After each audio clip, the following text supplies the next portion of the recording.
Assalamualaikum warahmatullahi wabarakatuh. Nama saya Sabrina Laura Sananta dengan NIM B300210228 dari Prodi Ilmu Ekonomi Studi Pembangunan. Saya akan menyampaikan proyek warga negara dengan presentasi PowerPoint. Langkah pertama, memilih topik yang akan dibahas. Topik yang akan saya bahas adalah pengangguran yang terjadi akibat pandemi.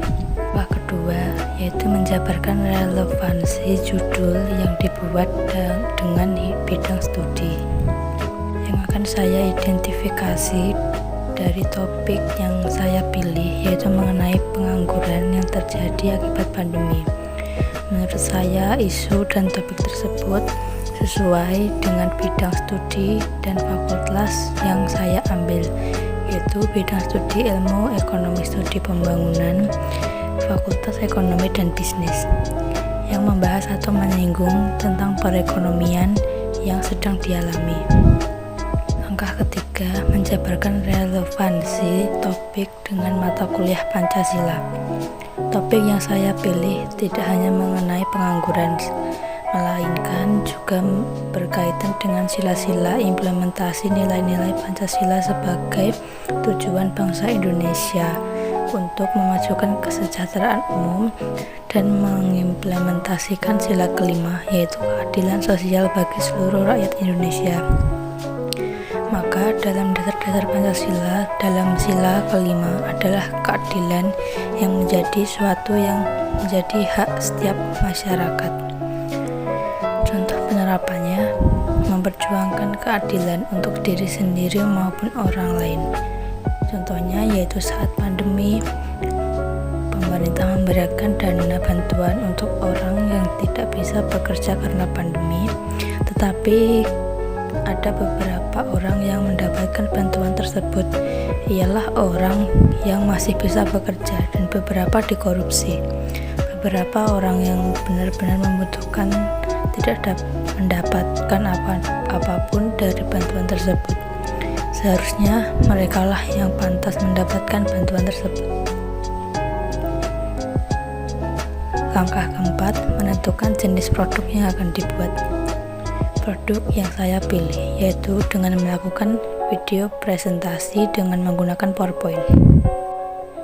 Langkah kelima yaitu mengumpulkan informasi, melakukan pengamatan di lingkungan masyarakat, dan mencari informasi lain terkait pengangguran di internet.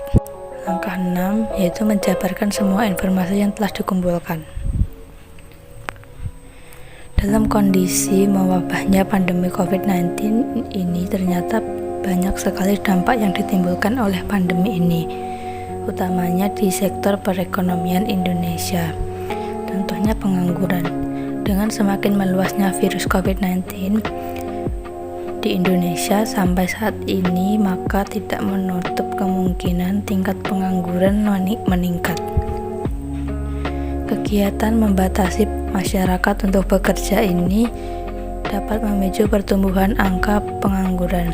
Pengangguran adalah orang yang belum melakukan sesuatu kegiatan yang menghasilkan uang.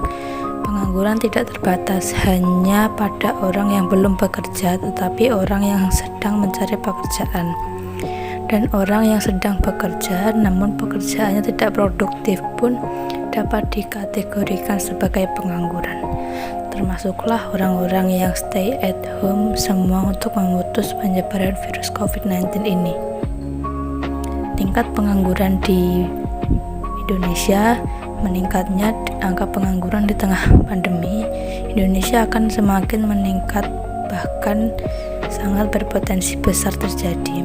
Dilihat dari banyaknya pekerja yang di PHK dan dirumahkan atau dihimbau untuk di rumah saja atau social distancing, sehingga hal ini sangat membatasi masyarakat untuk bekerja. 9,77 juta adalah angka pengangguran yang terjadi di Indonesia. 19,10 juta adalah angka pengangguran yang berdampak pada penduduk usia kerja. Sekian dari saya, kurang lebihnya mohon maaf. Wassalamualaikum warahmatullahi wabarakatuh.